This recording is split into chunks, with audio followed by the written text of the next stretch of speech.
Hey, Corey, welcome to the show. As a way of getting started, give us a little background on yourself. Yeah, thank you so much, Brian. It's a pleasure to be here talking to you today.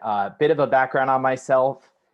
I was a psychology major, just like many of the people you interview. I've noticed a pattern there. Yeah. Sometimes I wonder if you're looking at people's credentials on LinkedIn and you're like, oh, psych major, let's do it. No, it's just the opposite. I Yeah, do have the profile up to go with. right. Right, definitely, definitely. But I was a psychology major in college. To be honest with you, I never thought I would be in sales.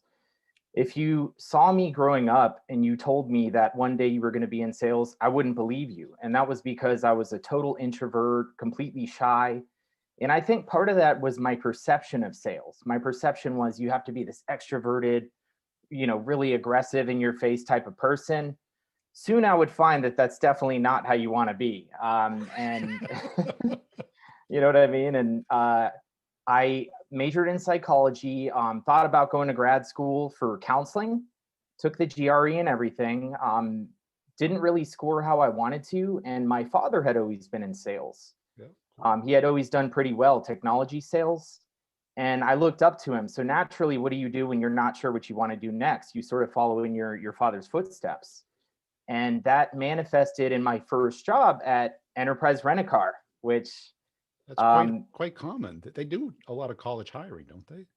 they absolutely do. And I'd say it's a great place for people to get their communication skills going, deal with the general public, certainly learn a lot of patience if you've ever rented from Enterprise.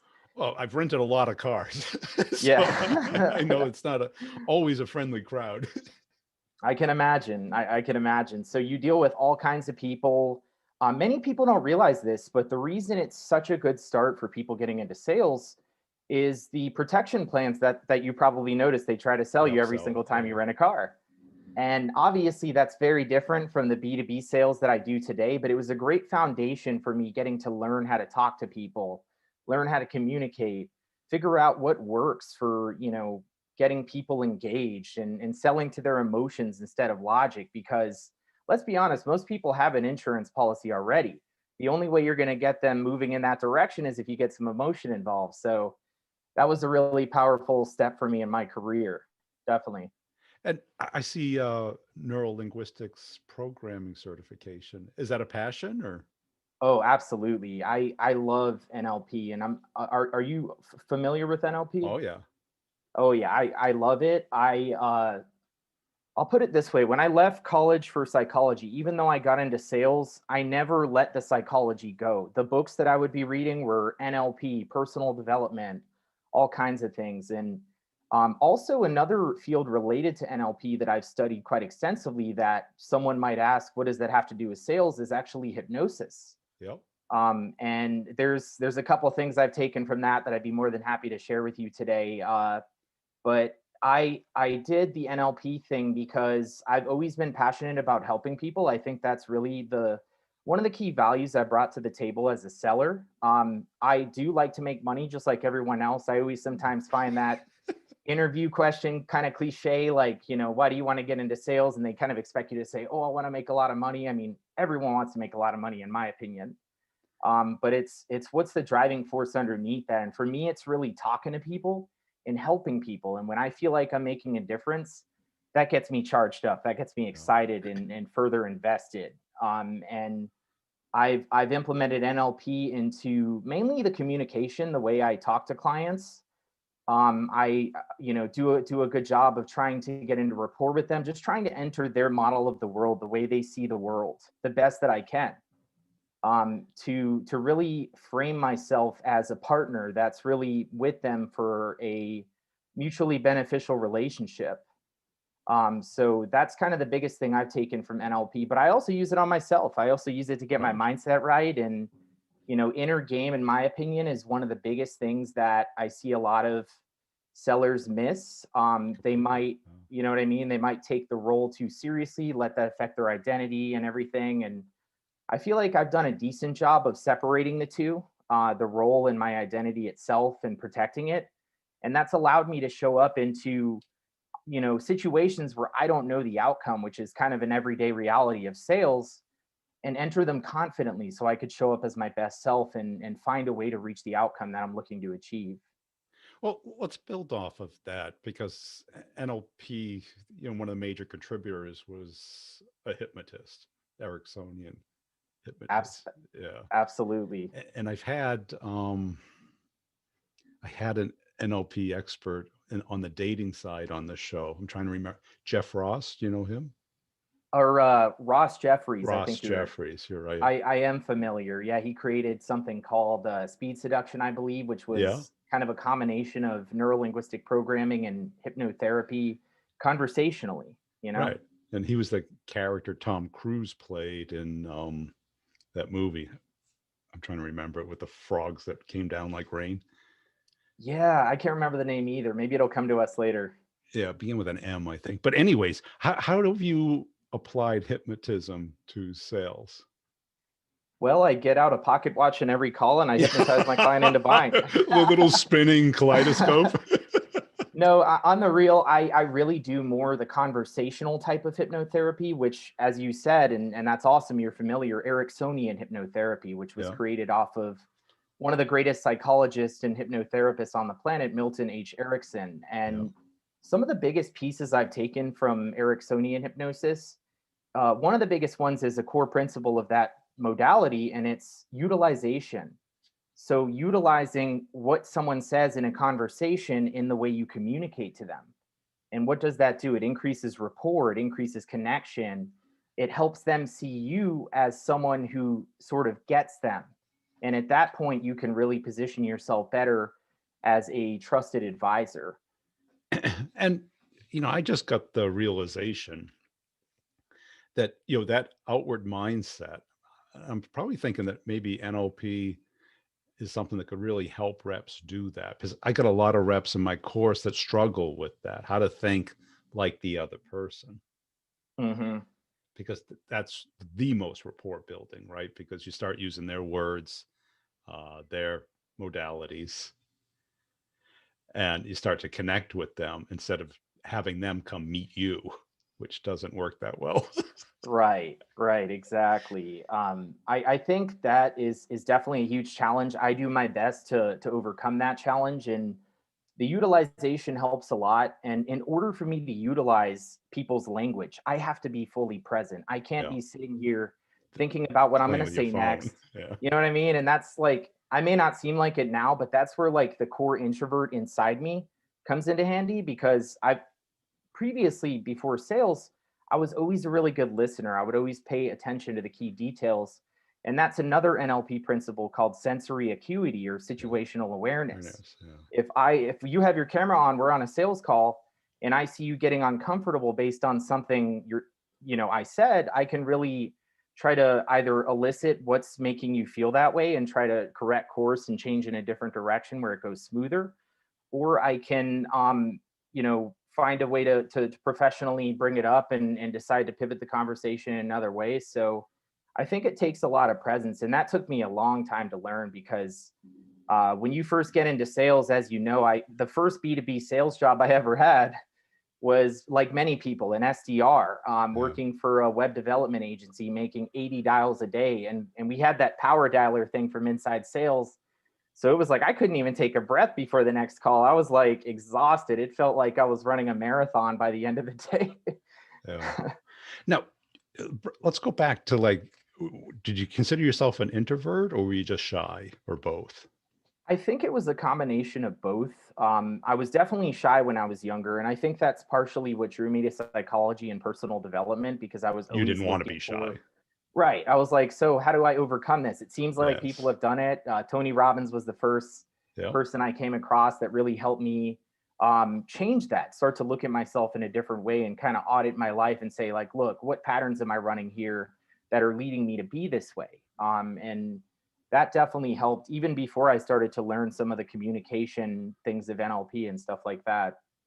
And was there a breakthrough? Did you go to one of his programs or did you just read his book? Or because he puts NLP in a much more consumable right? Right. He's a great spokesman for it, and he does the classic rename it to something else. Right, right. I would say the audio programs. I would Yeah, be, no matter where I was driving, I would have a Tony Robbins audio program on. My favorite was Personal Power 2.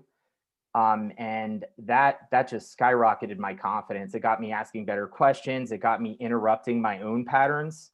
And funny enough, the pattern interrupt itself, I feel like, is such a hugely overlooked sales skill in a communication setting, that I do definitely apply when, I'm talking to someone and they start to take the conversation in a direction that is not really conducive for us, right. getting to the mutually beneficial outcome. I can throw in a pattern interrupt, like, well, hang on a second, let's take a step back. And I remember earlier you asked a question about this. Then I ask questions again. Who's in control of the conversation now? I am. Right. So it's But with questions versus exactly statements. right. Yeah. Right. I think that's the distinction a lot of reps miss. Right. Absolutely. It's not, and it's funny because I feel like most people before they get into sales, I was definitely like this. I used to imagine the salesperson as the one doing all the talking. And, obviously, I don't know why it's framed like that in like popular culture, It's because it's entertaining. so, Nobody wants to I watch guess somebody so. listen, right? That's a very good point. I never thought about it that way, but it's really, 2 hours of this. it could not be further from the truth. And I think that's partially why when I was younger, I was like, oh, I would never want to do sales. I was like myself talking in front of a group for extended periods of time. But soon I realized that the listening was a lot more important. Just the presence and asking good questions, not wasting questions. That's something I did a lot when I first started. I didn't really know what questions to ask. So I would ask some questions that were like yes or no, and they didn't give me as many questions. And when you ask too many questions, they get a bit of fatigue, almost like an Right. interrogation. And so I've learned later on to ask more meaningful questions that are going to get more information so I can ask the minimum amount that I need, and also the questions that are going to get them engaged, really not the stuff they hear every day from other sellers. And that's another distinction because people, when they hear questioning skills, they go, no one wants to be interrogated. And you're right. But everyone wants to talk about themselves. People Mm-hmm. don't go to therapy to hear what the therapist has to say. Mm-hmm. They go to therapy to tell the therapist what they want Oh somebody to yeah. hear, right? That's so true. Right. And the therapists don't talk much. Not at all. It's all like, well, what do you think's behind that? How does that make you feel? Right, right. What's important about that to you? What will that do for you? Stuff like that. And then people leave feeling 50 pounds lighter because this thing that's been compressed inside them has been released. Mm-hmm. And that's what a great sales call is. Right. It's like when you've really gotten into what they're facing and how you can help and showing a possibility, Absolutely. not educating, right? Mm-hmm. Because anybody can go on YouTube and get educated. Boy, do we hear that a lot. Educate. Right. And it's like, it's just, again, the devil's in the details, Mm-hmm. right? Mm-hmm. Because it's how it's perceived. Now, how about like the uncomfortableness? How long did it take you to get through that when you got into sales? Because clearly that was an obstacle for you. Definitely. Well, when I was an SDR, because the closing role and the SDR were very different for me. When Yeah. I got into closing, it's a completely different game. But for the SDR role, I would say probably just because the sheer amount of calls I was making, maybe like 2 months until I started to realize. And it's funny, I would experiment because I was doing so many calls a day that I was like, what have I got to lose? Like, I mean, there's so many people I'm calling. Why don't I try this? And one of the things I tried that I noticed that began to work was um, agreeing with them, because they have this pattern they run as soon as they answer the phone. Like, hey, this is Corey with Media Current. That was the name of the company I was working for. And they may say something like, oh, I'm busy right now. I'm in a meeting. I can't talk. And then I would just agree with them. I'd be like, you're probably right. And then there would be this silence of like 2 or 3 seconds, almost like their brain short circuiting, like, wait, what? Did he just agree with me? And then they would kind of take a step back. And at that point, I could be like, and being respectful of your time, I could tell you this really quick. You could see if it makes sense or not, and then you could go on with your day. Does that sound fair? And most of the time when I did something like that, they would give me the time of day and I could actually see if there was anything there, Right. you know? Instead of either fighting the objection or saying, okay, I'll Right. call you later, because if they were busy, they wouldn't pick up the phone. Right, right. Exactly. I had a guy one time. It's funny, you get the funniest calls when you do a lot of calls per day. One guy that because we had this localized area code dialer in my SDR job, like many of them too. This guy, I think he was in Utah or something, and he was like, "Oh, I thought you were my dry cleaner," like calling me to pick up my clothes or something. I was just like, "What?" So it's just funny how like people get in these trancy patterns of just doing their daily activities, and they almost pick up a phone call like unconsciously and just run a pattern, so to speak. Well, that's why the local thing worked, or did work. I don't know if it still works or not, because I Right. get them all the time and I know they're not here. Right. What part of town do you live? Yeah, but I mean, you could also leverage that because all you have to do is Google the weather or the news for that location Hmm. and Yeah, just definitely. start there. But what other epiphanies have you gone through to like, because you kind of like the brute force, and I think that's good. Hmm. And I also think that the AI call recorders are used in the wrong way. What they should do is for training and just pretend calls, for the Yeah. first 2 or 3 months. So you just talk to the machine all day, and it kind of gives you feedback without any consequence. Yeah, definitely. I mean, I think you got to train a lot before you enter the ring, so to speak, Right. if you want to bring a sports metaphor into play. Yeah. So, some of the other big aha moments, and most of the skills I've acquired in sales, even outside of NLP or before NLP, because a lot of people do NLP that don't know it. It's Sure. it's kind of just a part of their communication. I would do modeling, which is an NLP principle. Yeah. Find the best performing rep and spend a lot of time with them. Look at what they do, shadow their calls.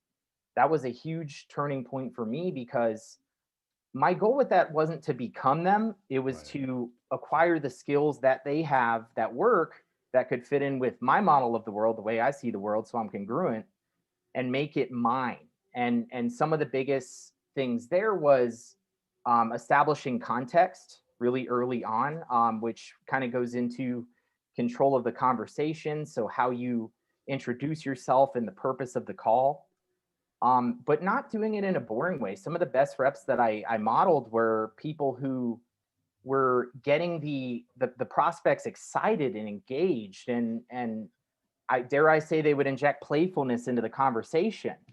I know what a concept, right? That's not Make it enjoyable. Go figure. right, right. And I was like, how can I do that? And I actually realized that the key was just congruency. It was just being the type of person that I am with my friends outside of the office. Right? What a thought, right? I mean, because I remember when I first got into the closing role, I was an SDR for about 3 years at two separate companies. I spent some time at Wow. IBM through an acquisition. So the big blue machine.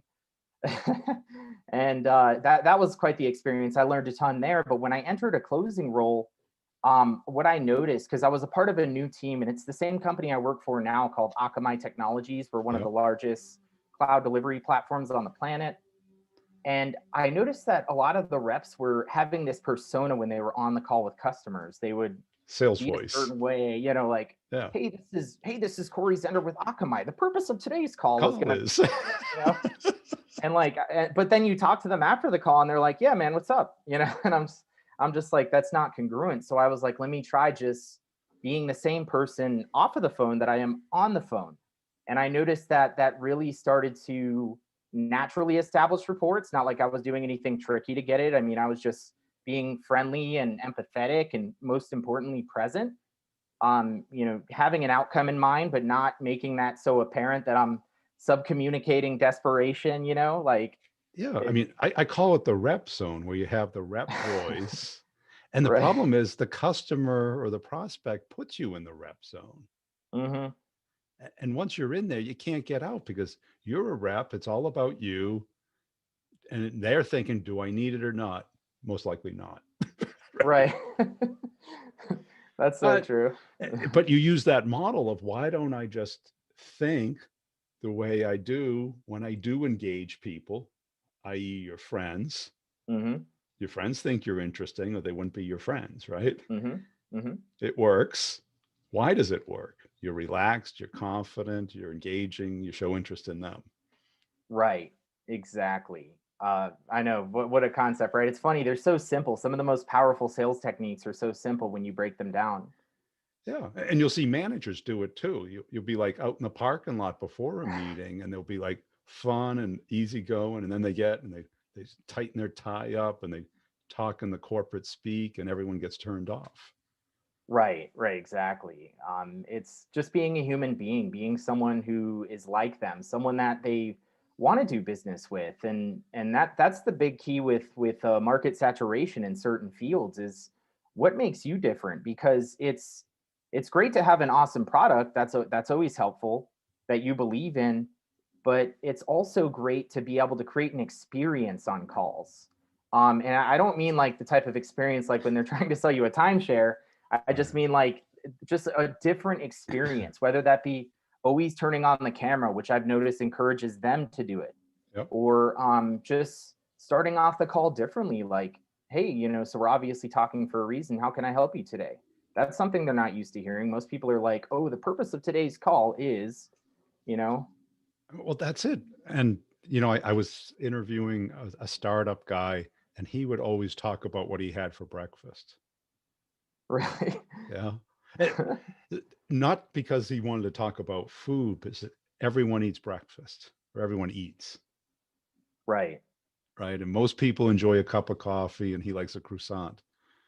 And then the natural reaction is, well, what did I have for breakfast? Oh, you Starbucks or you Dunkin's Right. or you're a tea person. And boom, you're at the human level, Right. Right. not the It, rep client level where you're Yeah, definitely. It's all about differentiation in my opinion. And what I do now is I'm more in an account management role, so it's a completely different world than hunting and trying to find new accounts to sell to. Now I have a patch of about 30 customers, mostly on the West Coast, and I'm responsible for renewals, making sure support cases get taken care of, but also upsells. And it's yeah, it's kind of a new game, and I started doing this in April. It was my first account management role, and I like it. I mean, you're able to engage with the customer much differently. It's certainly easier to get calls with them set up than a hunting role because they're an existing customer. right. But it's been an awesome experience, and I'm learning so much more about business now in general, and it's helping me better see the world from their perspective because I'm talking to them all the time now. And how do you continue to develop yourself? Like get into, state management before a call, uh, you know, try and remember how to get them engaged instead of it just being instinct. Yeah, definitely. That's the hard part because when you first start learning NLP, you're at the level of conscious competence where you have to think about it to do it. Yeah. The goal is to do something enough to where it becomes unconscious competence, where you Yeah. can do it very naturally and smoothly. And sometimes I just kind of assume rapport and connection before the call starts. And lo and behold, it will work because what that assumption does to my mind is it's causing my physiology to communicate in a certain way. My camera's on, they could see how relaxed and comfortable I am talking to them. And they feed off of that in a certain way, in my opinion. So a lot of it's mindset, a lot of it's believing in yourself and trusting that you're going to find a way to get to the outcome that you want. You obviously don't know how they're going to respond. You don't know what's going to happen, but being comfortable enough, having done this enough to where you can just allow, in a way, allow your unconscious mind to take the driver's seat, and what questions to ask, where to direct the conversation, etc.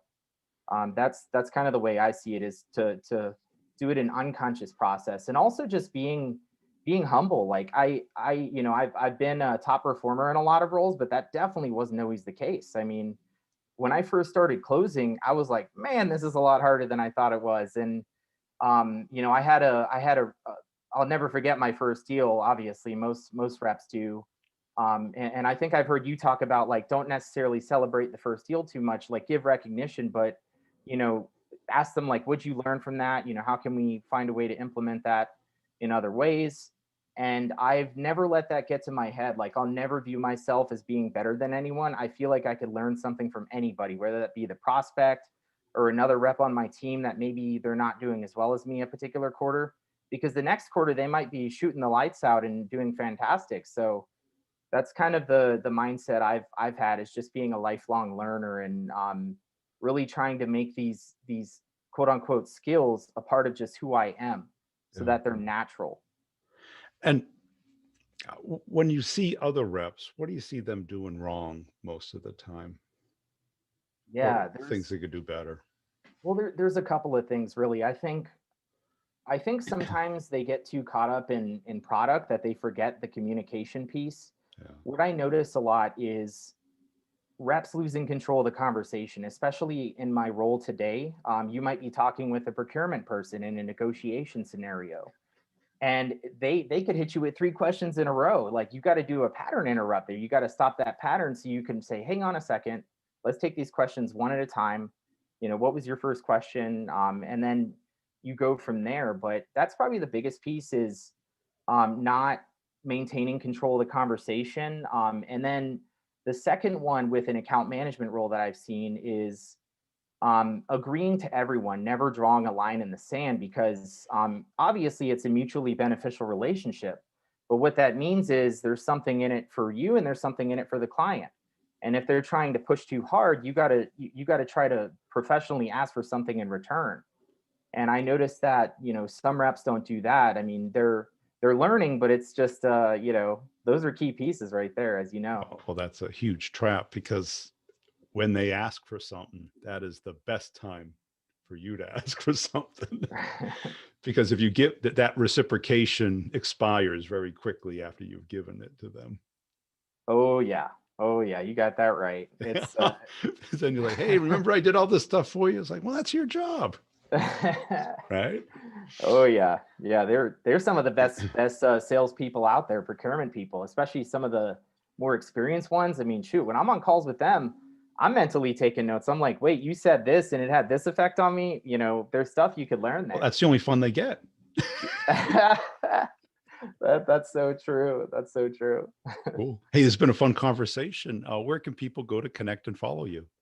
Yeah, definitely. So on LinkedIn, I'm Corey S. Zender. And I also have a website, CoreyZender.com, where I have some articles I posted on NLP. I self-published a book on mindset on Amazon called Mind Manifestation. That's available if people want to check it out. And yeah, I'm open to anybody reaching out if they want to have a conversation. I love talking sales and just shooting the shit, so to speak.